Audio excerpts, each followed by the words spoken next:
दोस्तों नमस्कार, एक बार पुनः आप सभी साथियों का स्वागत करते हैं और बात करते हैं आज की इस वीडियो में रविंदर सिंह भाटी के बारे में। रविंदर सिंह भाटी जो विधानसभा चुनाव प्रचार जिस समय कर रहे थे तो जनता से तमाम वादे कर रहे थे। अलग अलग प्रकार के वादे रविंदर सिंह भाटी इसी विधानसभा क्षेत्र की जनता से कर रहे थे कि मैं जीत गया तो इस प्रकार से आपके जो मूलभूत सुविधाएं हैं उनको विकसित कर दूंगा, और भी बहुत सारे वादे किए। उसमें से एक वादा रविंदर सिंह भाटी का ये भी था कि अगर मैं जीत गया, अगर मैं माननीय बन गया तो यहाँ क्षेत्र के जो बुजुर्ग लोग हैं जो किसी अभाव की वजह से उनके दिल में है कि वो बड़े बड़े तीर्थ स्थलों की यात्रा करे, लेकिन अभाव की वजह से वो यात्राएं नहीं कर पा रहे हैं, तीर्थों पर दर्शन करने नहीं जा पा रहे हैं, भगवान के दरबार में नहीं जा पा रहे हैं। अगर मैं जीत गया, अगर आपने मुझे चुन लिया तो मैं मेरे विधानसभा क्षेत्र के जितने भी बुजुर्ग हैं जो धार्मिक स्थलों की यात्रा करना चाहते हैं, बड़े तीर्थ स्थलों की यात्रा करना चाहते हैं, उन्हें मैं समय मेरे निजी खर्चे पर उन लोगों को बड़े बड़े धार्मिक स्थलों की यात्रा करवाऊंगा। 9 तारीख को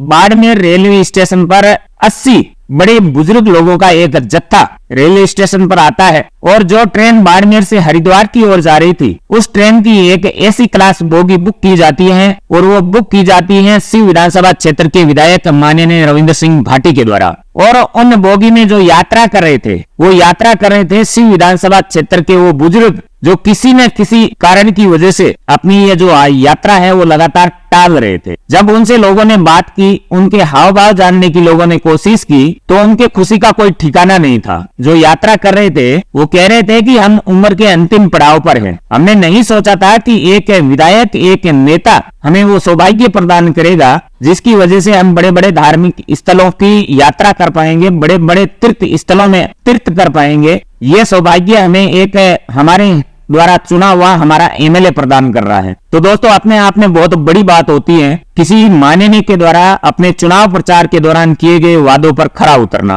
क्योंकि रविंदर सिंह भाटी जब चुनाव प्रचार कर रहे थे तो इस क्षेत्र के लोगों को बहुत सारी उम्मीदें रविंदर सिंह भाटी ने बंधाई थी, क्योंकि लगातार रविंदर सिंह भाटी कह रहे हैं कि बाड़मेर का शिव विधानसभा क्षेत्र एक सीमांत क्षेत्र है। भारत और पाकिस्तान की बॉर्डर पर दूर दूर तक फैला हुआ रेतीले धोरों वाला ये विधानसभा क्षेत्र है। लोग रेतीले टीलों में दूर दूर तक निवास करते हैं, दूर दूर तक ढाणियों में फैला हुआ ये विधानसभा क्षेत्र है। यहाँ मूलभूत सुविधाओं का आजादी के बाद से अभाव रहा है। ना तो यहाँ आवागमन के कोई साधन है, ना यहाँ सड़कें हैं, ना यहाँ पानी है, ना विद्यालय है, ना शिक्षक है, ना स्कूल है, ना अस्पताल है, क्योंकि इस प्रकार का रेतीला बंजर इलाका है जो लगातार सरकारों की नजरों से ओझल रहा है। रविंदर सिंह भाटी जब प्रचार कर रहे थे तो लोगों से तमाम वादे भी कर रहे थे। साथ साथ रविंदर सिंह भाटी की माने तो शिव विधानसभा क्षेत्र के लोगों को सपने बहुत दिखाई गए। जब रविंदर सिंह भाटी तमाम मूलभूत सुविधाओं के वादे कर रहे थे, तमाम मूलभूत सुविधाओं को सुचारू करने की उम्मीद रविंदर सिंह भाटी जब शिव के लोगों को बंधा रहे थे, तो उनके साथ साथ एक वादा रविंदर सिंह भाटी ये भी कर रहे थे कि मैं शिव विधानसभा क्षेत्र के जो बुजुर्ग हैं, जो बड़े बड़े धार्मिक स्थलों की यात्रा करना चाहते हैं लेकिन किसी कारणवश वो नहीं कर पा रहे हैं, उन सबको फ्री में यात्रा करवाऊंगा। और ये जो अपना वादा था रविंदर सिंह भाटी ने कल पूरा किया है। कल 80 लोगों का दल बाड़मेर से हरिद्वार की यात्रा पर निकला है। अब इस योजना को, इस मुहिम को रविंदर सिंह भाटी आगे आने वाले दिनों में कितना बड़ा रूप देते हैं, किस तरह से रविंदर सिंह भाटी इस विधानसभा क्षेत्र के लोगों को धार्मिक स्थलों की यात्रा करवाते हैं, कितने बड़े स्तर पर करवाते हैं, ये देखने वाली बात होगी।